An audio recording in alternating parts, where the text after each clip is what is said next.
Daryl here. The channel is Programming in Any Language. The supporting website is programminginanylanguage.com or black-duck.com. They both take you to the same place, as a place where you'll find the videos and PDFs of the code. The video is Introduction to Database Management Systems. Database management systems manage very large quantities of data. They've been around since the 1960s. They are developed to provide information about large amounts of data. And that's the key, information. Data by itself doesn't buy you much. Data related to other pieces of data provides information. And information is the reason for organizing the data. The purpose of this video is to introduce you to how a database is organized and how it fits into the picture when used in an application. It will also introduce you to the fact that there are many database engines, each of which is quite capable of organizing your data. We'll look at one in this video and learn how to set up the database and its tables. Yes, there's much more to learn, but this will get you started on a journey that will let you incorporate databases into many of your applications. Watch. Throughout my career as a consultant and an instructor, teacher, whatever you want to call me, database management systems has been very much a part of what I do and what I did. And whenever I went into client companies, it invariably ended up being some kind of a database system going in place. Even when I was a young computer operator back in the day, we had these DBMS systems and these giant mainframe computers, and we use those things on a regular basis. So we're going to explore Introduction to Database Management Systems in this video, and we'll continue with that as we start to explore how they can be used in applications and in your regular life as a programmer. So we'll go into that. A database management system, a DBMS, is software that manages large collections of data. It is designed to store, retrieve, and manipulate data. An application, something written in C#, Python, Java, etc., can interact with a DBMS through a three-layer manipulation. Now, this is where we start getting into pictures and stuff like that, but I can kind of explain this and take the mystery out of it a little bit. The application interacts with the user and sends the instructions to the DBMS. The application is something you write. It's your program in C#, Java, Python, Visual Basic, whatever, COBOL, whatever. You're going to do the application and put it in place there. Then what you're going to do is you're going to get a database management system. It's like another program that operates on the computer and handles data. It handles data specifically. In fact, you've got files and files of data sitting out there. The database management system controls that, or knows what to select when you ask it questions. So you're going to be able to interface to that by asking it to get something, and it will piece it together and bring it forward and bring it to you. So the DBMS works directly with the data and sends the results back to the application. MySQL, Oracle, Access, DB2, SQL Server, just a few of the many database systems that are out there. And we can use any of them. In fact, I'll probably use SQL Server here. We'll use Access. Some of the free ones too that are out there we'll take a look at and see what we can do. There's even some tiny ones which you can use on phones and systems like that. So a lot of different database management systems out there. The data is the data stored in a DBMS, database management system. It's sitting out there in disk someplace. We don't care how it's arranged because the database management system takes care of that for us. So basically, you're going to write your programs. All you're going to have to do is know that what words or what comments or commands you need to send to the DBMS to get the results you want back from this thing. The DBMS itself will go and get that data for you. And you don't have to worry about how that's actually done. That's actually constructed by a database or a database manager. We'll put those things together for you. In a small shop, you end up doing that kind of stuff, and you would learn that as you get deeper into this kind of thing. So we'll see. We'll see as we go on. Data stored in a database are organized into tables. An application can have a single table or many tables. Typically, your application is going to have a variety of tables, 2, 3, 4, whatever. In some circumstances, you might actually write something as a flat file database where it only has one particular table, but that's pretty rare. The reason for these tables is it minimizes redundancy. Here's an example of a program That has two tables. It has an episode and a show table. Basically, the shows could be television shows, could be radio shows, could be any kind of show you're thinking of, and the episodes are the episodes within them. If we can think of a television show, for example, one show I've seen recently is Money Heist. It's a Spanish show. I think you can find it on Netflix. And the information about that show would go into this table right here. Each episode in that show would be detailed in this particular table. So you wouldn't need the redundancy of the show. Each time you wouldn't have to say it's Money Heist. You wouldn't have to say that anymore. You just have to have a comment in the episodes thing telling it that it points to this show. Because the show could be, it was started in 2021 and lasted through 2025 or something of that nature. You could have that in the show piece right here, and you wouldn't need that data in each episode. The episodes may have the actors that were in a particular episode. Maybe the additional actors are in a particular episode, and you might have the actual actors that are in all the episodes sitting in the show category right in here. Each table holds a collection of related data. A table is a two-dimensional container made of rows and columns. A row is a complete set of information about a single item. A column holds individual pieces of information about the item. Spreadsheet. Think spreadsheet when you're thinking about that thing. It's very, very similar. Like a spreadsheet, a table is a two-dimensional container made of rows, which I call records, and columns, which I call fields. So right here we'd have a row, another row, another row. In fact, we've got them numbered here as record 3, 4, 5, and 6. And we've got the fields up the top, show code, or data broadcast, I should say, title, medium, format, position, ID number, runtime, quality, and some comments about those particular shows are sitting in here as well. So every show is sitting in as a record. And every record has different fields in the record. And this looks just like a spreadsheet to me, and it should to you as well. Now, what's interesting about this, this is obviously the episode table. There's a show table which have more information about the show itself, the title of the show. In fact, what is this? I think JBE is Jack Benny. So we'd have a show called Jack Benny. We'd have The Shadow, I think, is SHA. These are radio shows. Topper, I think. I'm not sure what GHO are, but you don't need to know what GHO are. This is a code that's going to tie to the show, which is going to have that same code, GHO, in it, and there it'll explain what the name is. So that stuff is hidden there. And it removes the redundancy because I don't have to spell out the entire show name here. I just give it a code. And whatever else is in the show period as well. So you'll see that all this as we move along and get to understand how these things relate. But one thing that I think you want to remember is they often call these things rows and columns, but they relate directly to records and fields. A row or record is a complete set of information about that single item. So we've got here Lux Radio Theater, I believe this is. This is a broadcast date of 10/6/52 for this particular episode. The model and the whatever else. It's truncated so we can't see it all because it's hidden away. The medium happens to be on a cassette rather than on a CD or reel-to-reel or whatever else. It's an audio format. It's in position 1 on that particular cassette. It's got an ID number of 4. Its runtime is 60 minutes long. Quality is B, A, B, C, D, if you want to consider something like that. This is something you'd be able to create. And it's also called Hollywood Radio Theater in this particular case. The fields, or column, whatever you call it, a column or fields, holds individual pieces of information about the item. So we're going to have data broadcast on all these things. So any record is going to have a data broadcast, and it's going to be here.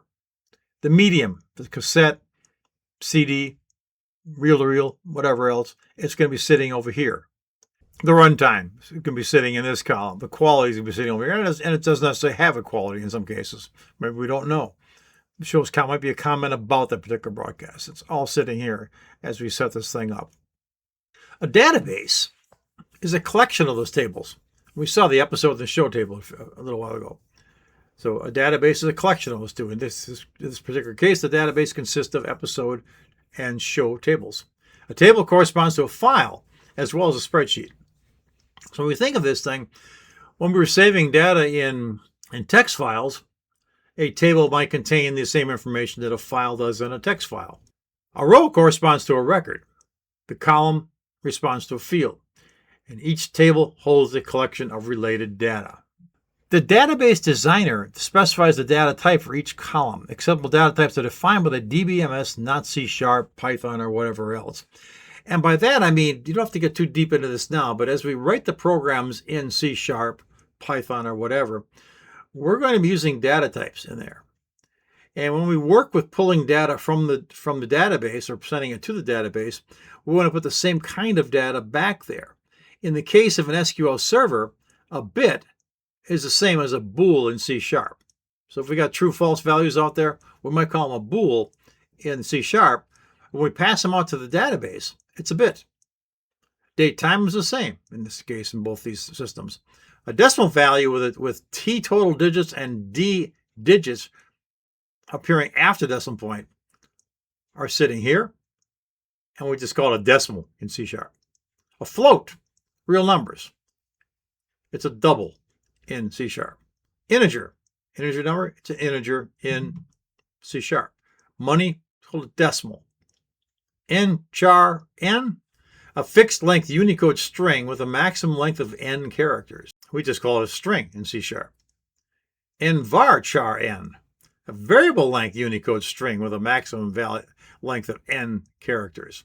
We just call it a string in C#. So they'll be defined something different in the database, but you'll still be able to use the values in C# that you are used to using here. It's just that you need to know where they're going.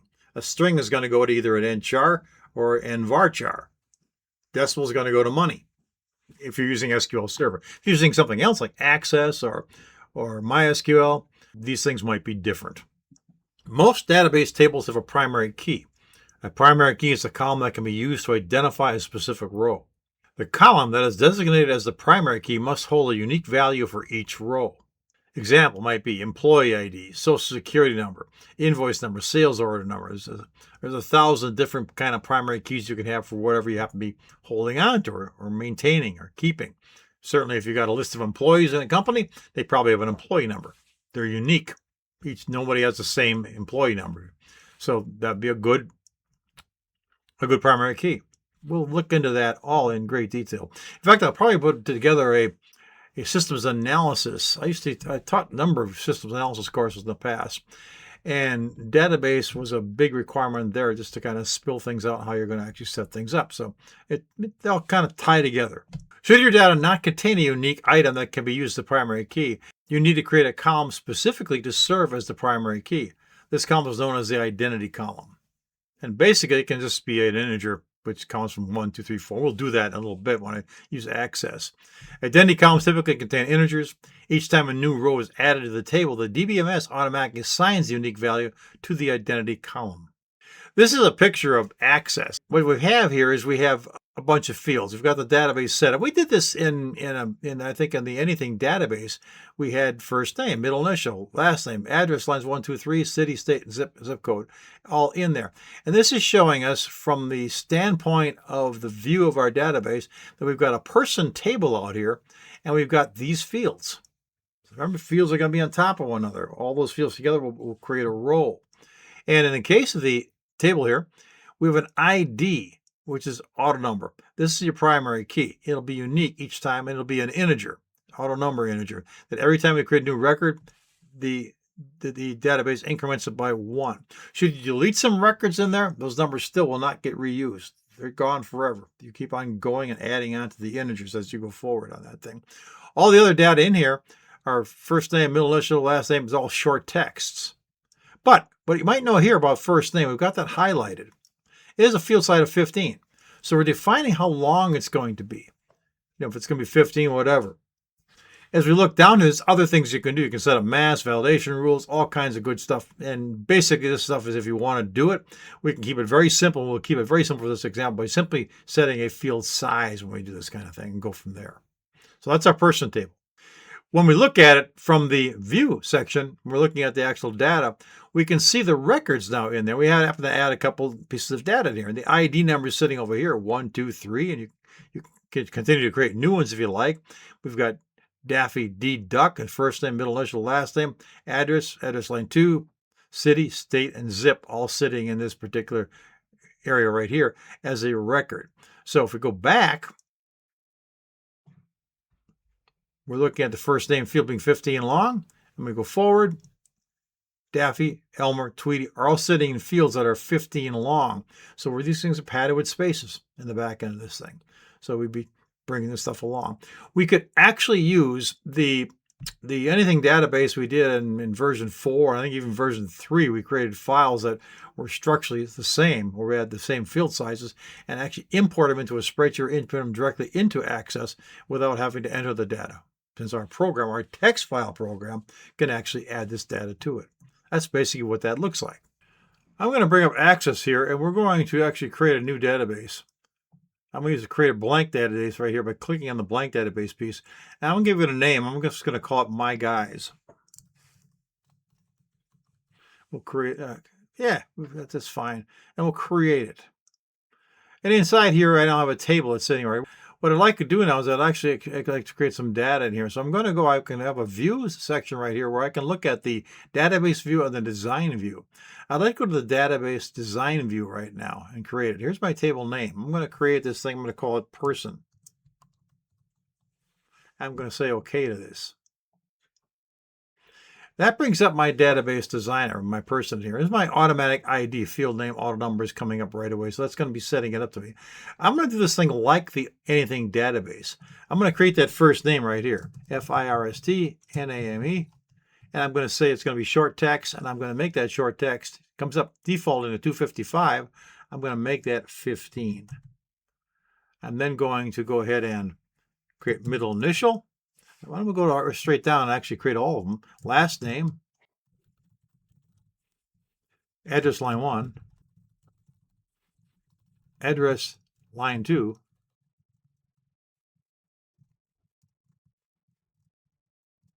city, state, and zip, and we're all set.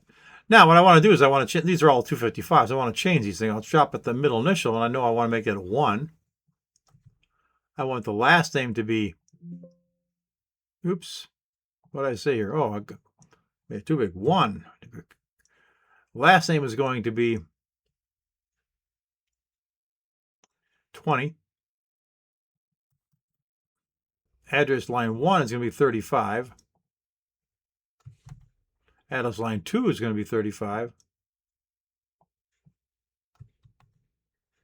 City is going to be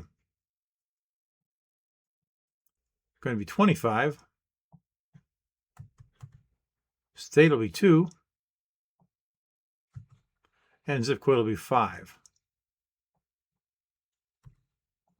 And that's set it up. Now what's going to happen is I can easily add data to this thing by going in here and changing the view to data sheet view.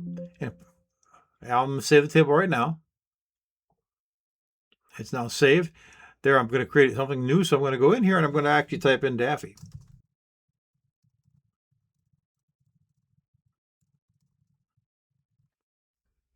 Hit enter, it's ready to do the next one. I'm going to change these sizes a little bit so I can see them better. So I'm going to widen this, just like a spreadsheet. No problem there. I probably won't be using much of address line 2, so I'll leave it like that. City could be maybe a little wider. And that's it. Now I can add another one. I'll add Elmer Fudd.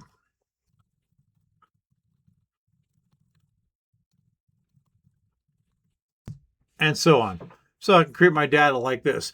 Now, what I could do with this application is once I save it, do file save here, it's all set. Now, can I change the database table? Table's sitting like this, but can I change my database name? Probably so. I probably can do that. But right now I've got the person table here, and we're calling this, where did I save it to? File save as. Save as. Access table. And I want to save it in a location.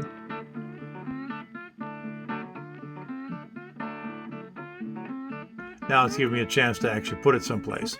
So I'm going to put it back. It says My Guys 1 ACBB. I'm going to make sure it goes off into my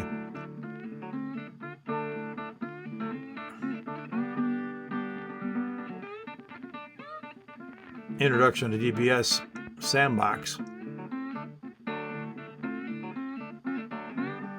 And put it right in here. I got a directory 1 ACB. I'm putting My Guys 1 ACB. It's going to be in there now. So it's going to go out there. And I'm going to name my content. There, it's all set to go. So we're in good shape. We've got it all set and ready to go at this point in time. That's all you need to do to take care of, to create a table in Access. And we'll see an example of MySQL, or SQL, I should say, SQL Server, when we do it from within C# in the next video. So that's basically introduction to databases in a nutshell. Well, that's a start, but it's just a beginning. Next, we'll look at how to create a database in Visual Studio. And we'll continue on from there. Thanks for watching. Visit the website when you get a chance, and please subscribe to the channel. There's more stuff coming every week. We'll see you in the next video. Take care.